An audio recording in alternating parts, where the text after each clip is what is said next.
En avril dernier, lors du lancement du premier numéro de la revue Veritas Acadie, j'ai fait une présentation sur la première constitution de la Nouvelle-France de 1663.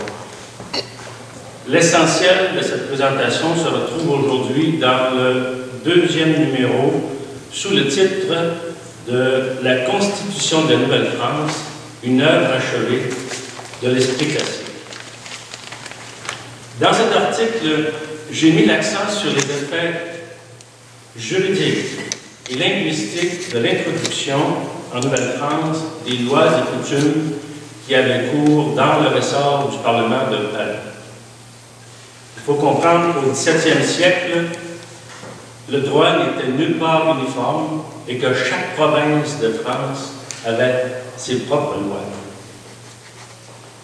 Parmi les nombreuses lois et coutumes mises en vigueur ici en 1663, il y avait entre autres l'ordonnance de Villiers-Cotterêts. Ordonnance qui faisait du français la langue obligatoire de la législation de tous les actes juridiques et des actes judiciaires. Cette ordonnance, adoptée sous François Ier, prescrivait que tous ces documents devaient être rédigés dans le langage maternel François, et non autrement, et ce, sous peine de nullité absolue. Donc, en 1663, le français est devenu la langue officielle et obligatoire de l'Acadie, du Canada et de toutes les possessions françaises en Amérique du Nord. Dans la présentation d'avril dernier, je n'ai pas abordé les conséquences à long terme de la mise en vigueur de cette ordonnance au sujet du statut juridique du français en Amérique du Nord. Dans les minutes qui suivent, je vais traiter brièvement de ce sujet qui mérite d'être mieux compris. Bien entendu, la première question qui vient à l'esprit de chacun lorsqu'il s'agit de nos anciennes lois et coutumes, c'est de se demander que se passe-t-il lorsqu'il y a changement de régime? Ou que s'est-il passé lorsque le roi de France a cédé ses colonies au roi d'Angleterre? Ou encore, est-ce que les lois françaises du Canada et de l'Acadie n'ont pas été et remplacées d'un trait par les lois de l'Angleterre? Eh bien, la réponse à ces questions est simple. Et c'est non. Et pour vous aider à comprendre ce non, il me faut vous expliquer ici les deux règles de base du droit anglais en ce qui concerne le régime juridique de ces colonies. On parle de deux règles de base.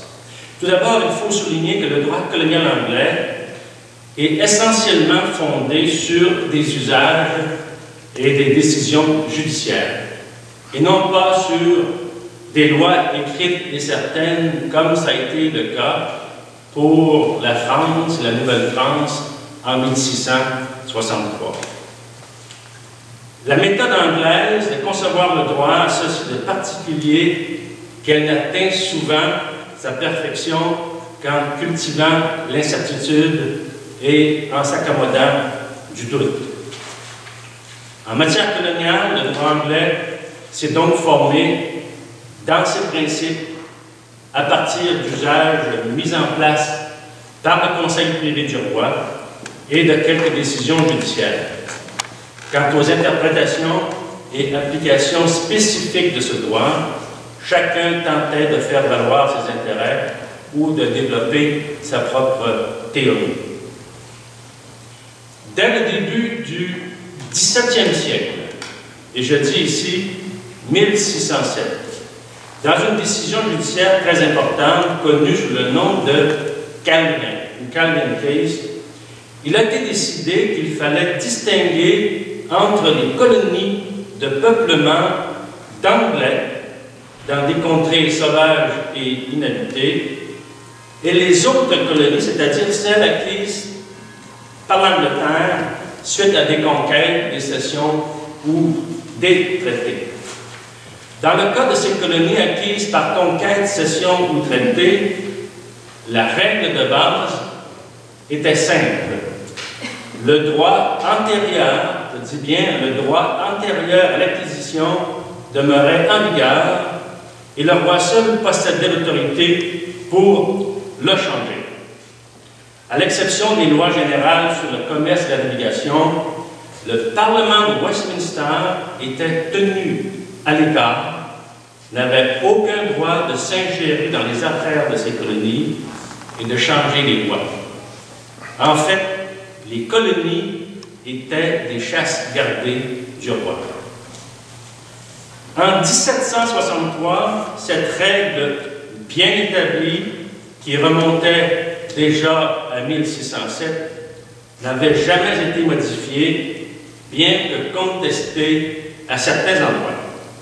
Le roi seul, avait autorité sur les colonies acquises des souverains étrangers.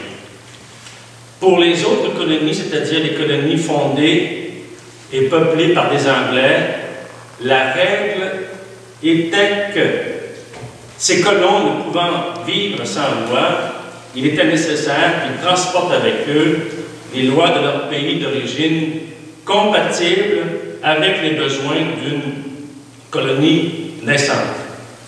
Quant à savoir quelles étaient les lois compatibles aux besoins d'une colonie naissante, les théories étaient nombreuses et contradictoires, mais celle qui prédominait était que les principes de base de la common law s'appliquaient généralement, mais non les lois du Parlement de Westminster, à l'exception de celles spécifiques à tout l'Empire, comme les lois sur le commerce et sur la navigation. Donc, l'Angleterre avait deux régimes bien distincts, selon qu'il s'agissait de colonies fondées et peuplées par des Anglais ou de colonies acquises par traité, conquête et cession. Ces deux régimes étaient parallèles, mais ne se touchaient jamais. Commencée en 1607, cette dualité a traversé le temps et constituait encore la base du droit colonial anglais en 1763. En droit anglais, une fois qu'un usage est pris forme, il est long et difficile de le faire disparaître. Vous pouvez vous demander pourquoi ne pas avoir rapproché les deux régimes et ne pas avoir introduit graduellement des lois anglaises au fur et à mesure que des immigrants anglais allaient s'établir dans des colonies acquises par conquête, cession ou traité. Ici, la raison se trouve dans des conflits extrêmement graves qui sévissaient au XVIIe siècle entre le roi et le Parlement de Westminster. Conflits qui se sont stabilisés aux dépens du roi lors de la glorieuse révolution de 1688 et 1689.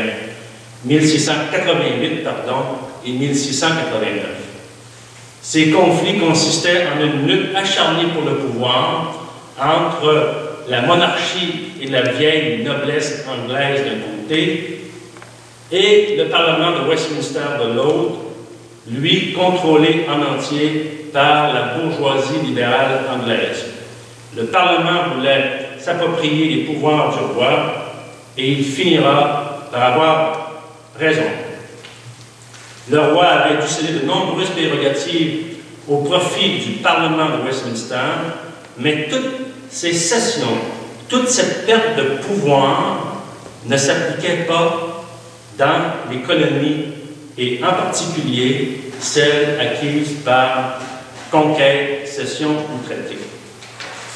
Donc, dans les colonies acquises par conquête, cession ou traité, les prérogatives traditionnelles du roi demeuraient pleines et entières, comme si la glorieuse révolution n'avait jamais eu lieu. En conséquence, les ministres du conseil privé du roi à Londres veillaient scrupuleusement à ne rien changer en matière coloniale afin d'éviter que des droits où les prérogatives du roi ne soient contestées, ne soient perdues, d'où le maintien de la règle de 1607 que les colonies acquises par conquête, cession et traité conservaient leur roi d'origine. Bien entendu, le roi avait compétence pour les changer, pour les remplacer par des lois anglaises, mais il s'abstenait de le faire, ou s'il le faisait à la pièce et avec parcimonie lorsque les circonstances l'exigeaient. Introduire une loi anglaise dans de telles colonies, c'était chaque fois prendre le risque de compromettre les prérogatives du roi. Dans l'incertitude, en l'absence de toute urgence, mieux valait s'abstenir. Cette pratique a été si fermement maintenue pendant 150 ans et plus qu'on en trouve plein d'exemples. L'un des cas les mieux documentés est celui de la Jamaïque. Donc, brièvement, ici, la Jamaïque. Cette colonie a été conquise aux Espagnols en 1655 par des corsaires anglais. Les 1500 colons espagnols ont été immédiatement expulsés par la force, puis vite remplacés par des Anglais seulement qui ont fait fortune, eux, dans la culture de la canne à sucre et dans le trafic de l'esclavage pour l'Amérique du Sud. Quelques années après la conquête, toute trace du passage des Espagnols dans l'île était disparue, sauf leur roi. Après l'expulsion des Espagnols, cette colonie ressemblait à une colonie de peuplement anglais, sauf que les lois en vigueur demeuraient les anciennes lois espagnoles, situation qui exaspérait les colons anglais au suprême degré. Ces colons voulaient à tout prix introduire dans l'île les lois de leur pays d'origine, mais chaque fois qu'ils tentaient de le faire, les ministres du Conseil privé à Londres leur répondaient qu'à titre de colonie acquise par conquête sur les Espagnols, leur loi était celle en vigueur au moment de la conquête en 1655. Une telle réponse paraissait manifestement aberrante, mais les ministres, conseillés par les juristes du roi, suivaient les usages établis et veillaient ainsi à protéger les prérogatives du roi. Mais les colons, eux, n'ont jamais abandonné le combat. Immensément enrichis par la culture de la canne à sucre et par le trafic de l'esclavage, ils pouvaient s'offrir à Londres les services des avocats les plus réputés en matière coloniale, mais malgré cet appui de taille, les échecs s'accumulaient. Les ministres au conseil privé leur répondaient toujours la même chose. Mais à force de persévérance, une entente est finalement intervenue en 1729, sur promesse de l'Assemblée législative de l'île de voter et de payer en entier chaque année la liste civile qui comprenait le salaire du gouverneur, le salaire des juges, des hauts fonctionnaires et autres dépenses civiles. Les colons anglais ont obtenu enfin d'être traités un peu à la manière d'une colonie de peuplement anglais, c'est-à-dire qu'ils pouvaient introduire des règles de common law compatibles avec leur situation, mais il leur aura fallu du temps. De 1655 à 1729, soit 74 ans, pour enfin être traités comme des colons d'une colonie de peuplement. Il leur aura fallu de nombreuses requêtes au conseil privé, il leur aura fallu l'aide des meilleurs avocats en droit colonial, il leur aura fallu un engagement financier explicite de l'Assemblée pour enfin obtenir de tels privilèges, et tout ça sur 74 ans. Cet exemple tiré de l'expérience coloniale de la Jamaïque est exceptionnel puisque d'autres colonies ont fait les mêmes démarches, mais sans avoir les mêmes résultats.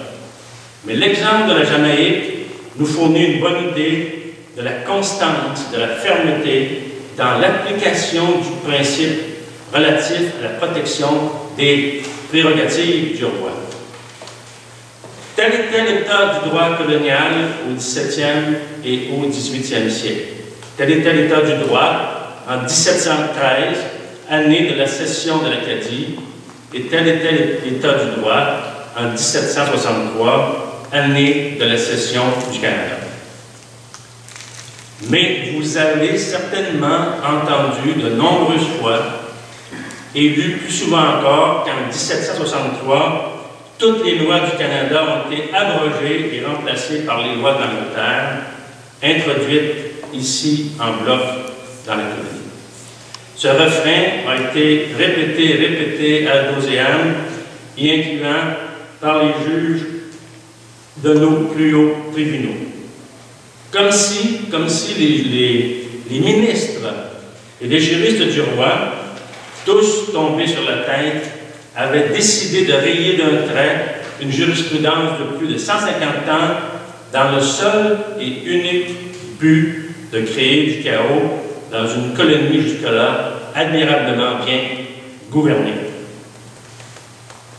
Je pourrais ajouter ici beaucoup de choses sur ce mythe, finalement, qui relève de la psychologie et de la dynamique coloniale, mais le sujet étant trop long à traiter, je vais simplement souligner et répéter que les Anglais n'étaient pas tous devenus plus fous que d'habitude et que Lord Hilborough, le ministre qui avait personnellement présidé à la rédaction de la version finale de la proclamation royale en octobre 1763, avait spontanément déclaré, suite aux mauvaises nouvelles arrivées du Canada, que personne dans son comité de travail n'avait soulevé l'idée de déroger aux usages établis et d'abroger d'un trait les lois et coutumes du Canada. Rien de tel, ni quoi que ce soit s'en rapprochant, n'était arrivé dans toute l'histoire coloniale de l'Angleterre. Je vous disais tantôt que la mise en vigueur de l'ordonnance de Villiers-Cotterêts avait eu pour effet de faire du français la langue officielle de la législation, la langue obligatoire des actes juridiques et des actes judiciaires. Compte tenu de ce que j'ai dit aussi au sujet du régime légal des colonies conquises par conquête, cession ou traité, compte tenu de la compétence exclusive et du roi et de sa réticence à changer les lois de ces colonies, il est important de se demander s'il existe des décisions explicites du roi visant à changer les lois de l'Acadie ou les lois du Canada. En ce qui concerne la Nouvelle-Écosse, aucune décision du roi n'a été rendue en ce sens entre 1713 et 1758. À partir d'octobre 1758, date de la formation de l'Assemblée législative locale, l'Assemblée s'est mise à adopter des lois. La Cour supérieure a rendu des décisions conformes au droit anglais, mais sans jamais préciser quelles étaient les parties du droit anglais applicables à cette colonie.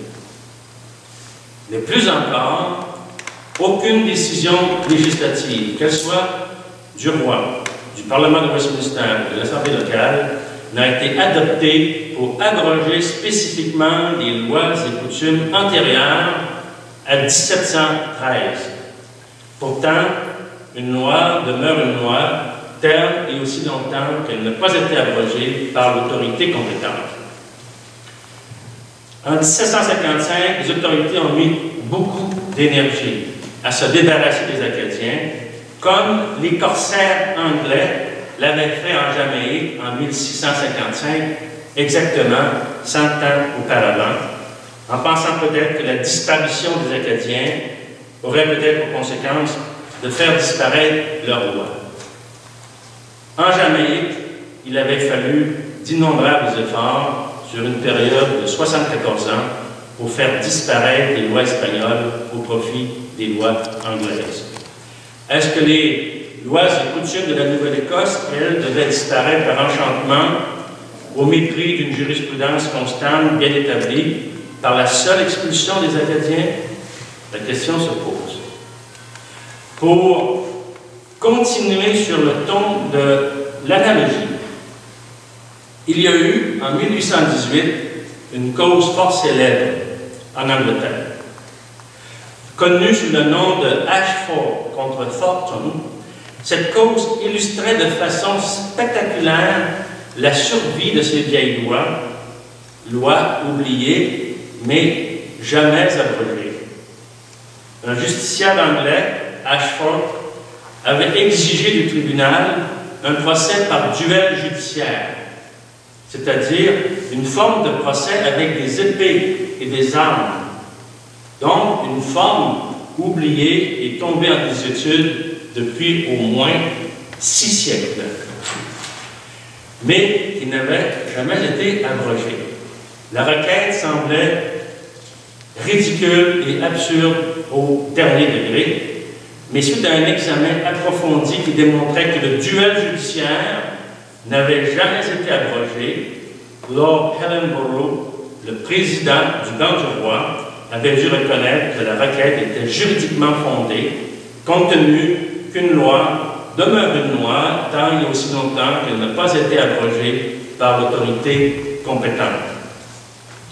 Et à la toute fin de son jugement, Lord Ellenborough écrivait, et je cite ces quelques mots, « C'est notre devoir de déclarer la loi telle qu'elle est, et non pas telle que nous la souhaitons. Peu importe nos préjugés contre le procès par duel judiciaire, le fait qu'il fasse encore partie des lois de l'Angleterre oblige la Cour à rendre son jugement en conséquence. »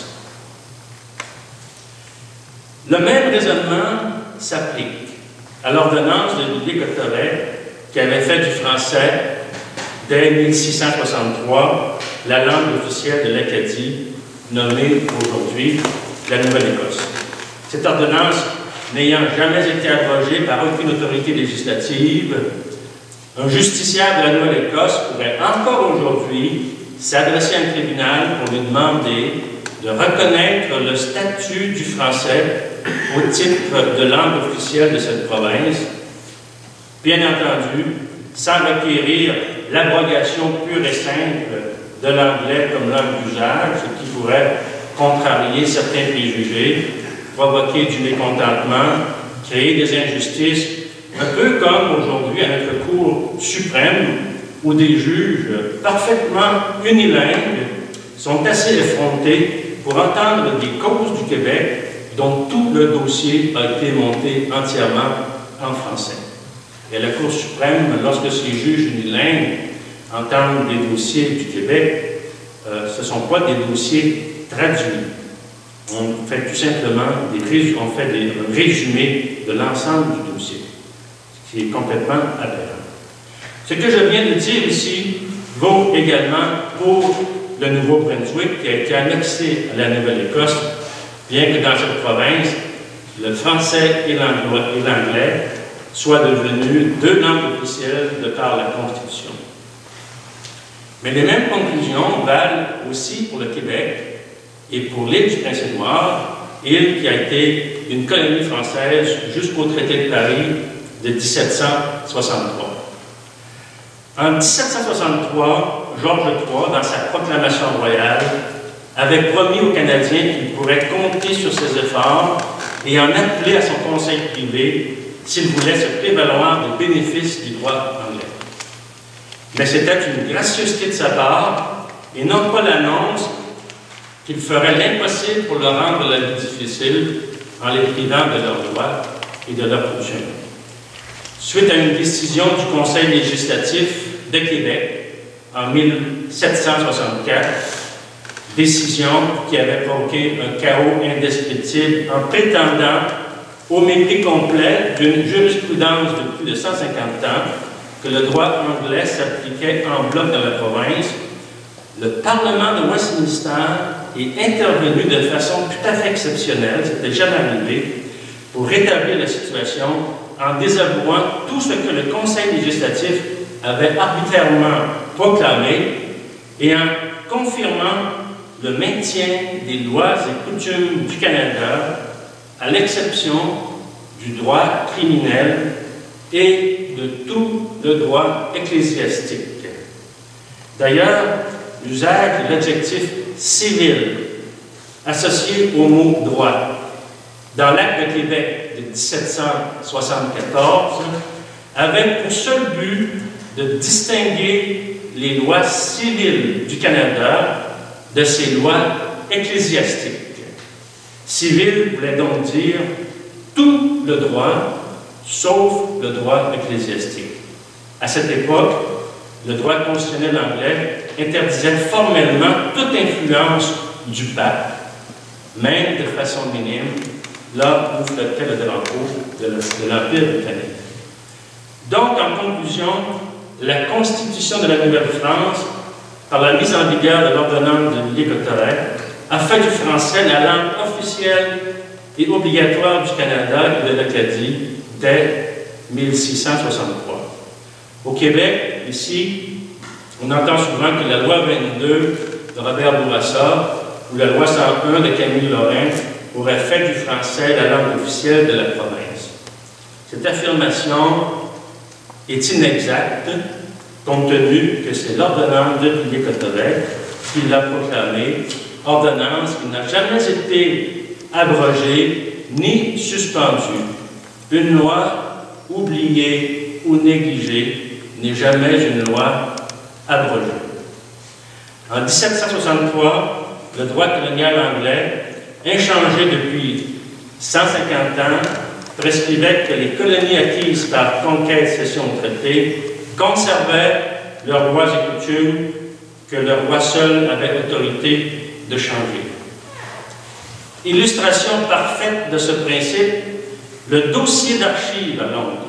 Le dossier d'archives relatif à la préparation de la proclamation royale de 1763 ne révèle aucune information, aucune allégation, aucune demande, aucune pièce, aucune lettre, aucune note, aucun avis juridique indiquant que le roi ou ses ministres auraient songé à déroger, même minimalement, une jurisprudence constante et bien établie.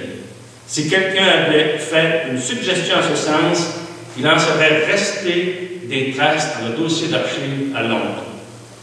Plus encore, et ici je me répète, Lord Hillsborough, le ministre qui a présidé à la rédaction de la version finale de la proclamation royale, a confirmé indirectement l'état du dossier d'archives en déclarant spontanément, suite aux mauvaises nouvelles venues du Canada, que personne n'avait soulevé l'idée de changer les lois et coutumes du Canada. Alors, presque tout ce que je viens de dire au sujet de la province de Québec vaut également pour l'île du Prince-Édouard. Cette île, sous juridiction de la France, a été habitée par les Acadiens jusqu'en 1758, année où les habitants ont été expulsés brutalement de leur propriété et de leur île. Il est évident que la proclamation royale de 1763 n'a rien changé des lois et coutumes des lieux. La seule expulsion des habitants n'a pas eu pour effet d'abroger leurs lois. Le cas de la Jamaïque l'explique de manière très claire. Il l'illustre de façon exceptionnelle. Là aussi, les justiciables dans cette île pourraient s'adresser aux tribunaux supérieurs pour faire reconnaître le statut officiel de langue française dans l'île du Prince-Édouard. Merci de m'avoir écouté.